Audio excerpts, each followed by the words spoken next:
तुम्हासी भया रे विठ्ठला, नाही तरी गेला जन्म वाया. आपल्या तीन बऱ्याच माणसांना आपल्या जीवनाचं काय करावं तेच कळत नाही. आपल्या जीवनाचं काय करावं ते कळत नाही हे सोडा, काही काहींना साधं जीवन जगायचं सुद्धा कळत नाही. एक जण निघाला सासरवाडीला. तिथे सासरी बुवा जाताना आई म्हणाली, तिथे गेल्यावर जास्त काही बोलू नको, म्यावणी चेष्टा करती, म्यावणी चेष्टा करती, तेवढ्या पुरतं हो नाही मग. हा म्हणाला ठीक आहे. गेला सासरवाडीला. इथे सासरे बुवा अंगणातच बसलेले होते. सासरे बुवा म्हणाले, राम राम जावई बापू, राम राम. हा म्हणाला राम राम. ह्याच्या ध्यानात होतं. आईने फक्त हो नाही म्हणाले सांगितलेलं.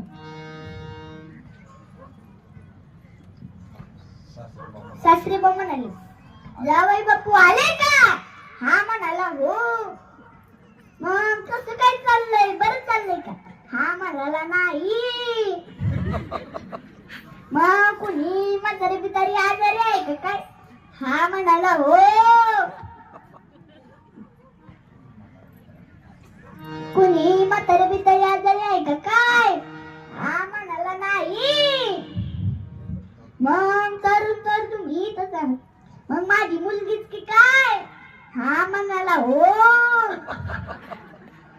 मग म्हातारा म्हणतो, आम्ही भेटायला जाऊ की काय? हा म्हणाला नाही. मग सासरे बुवा म्हणाले, तुम्ही काय आणता यात्रा उरकून चालली की काय? हा म्हणाला हो. हे शब्द ऐकून तर म्हाताऱ्याचे करून धाड काय जमिनीवर पडतं. तेवढ्या त्याच्या बायकोचा म्हणजे म्हाताऱ्याच्या मुलीने तिच्या भावाला फोन केला. म्हणले, हॅलो भैया, तुझे जिजू तिथे आलेले, काहीतरी पराक्रम करते, त्यांच्यावर लक्ष ठेव.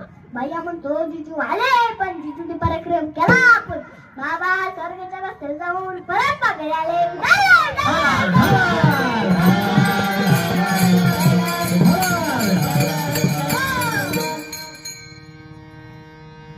भय म्हणजे काय? भय म्हणजे भीती. आता परत प्रश्न निर्माण होतो, माणसाला भीती कशाची असते? माणसाला भीती कशाची असते? बरेच माणसं बऱ्याच गोष्टींना भीतात. काय सणांची भीती असते, विद्यार्थ्यांना नापास होण्याची भीती असते, पुढाऱ्यांना निवडणुकीत पडण्याची भीती असते, सासूला सुन्याची भीती असते, म्हाताऱ्यांना वृद्धाश्रमाची भीती असते, सासूला सुन्याची भीती असते, रोगांना आजाराची